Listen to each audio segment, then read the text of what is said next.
let me show y'all how this works. Here's the keys. These are my vending keys.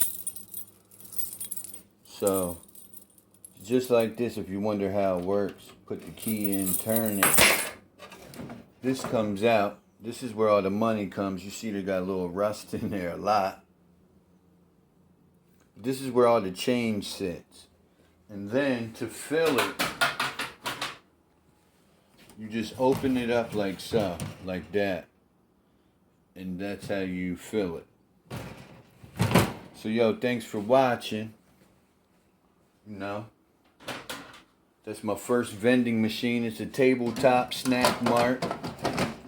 Got it off of OfferUp. I was scrolling yesterday looking for reasonable vending machines that I could start with. So this is the one I got, the Snack Mart. I seen the catalog, like I said before, on eBay for $30. Think I'm gonna cop that. Also think I'm gonna get the ones that interchange. These go up to $2.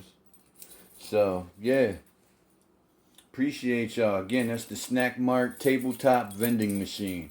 This is a vintage one.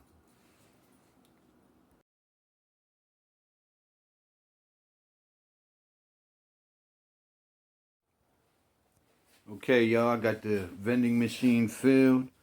I just got a contract for it. So I'm gonna take this thing up there. Y'all see, everything works. I switched these out for different prices. So we gonna get at it. Y'all can see. Alright, thanks for watching.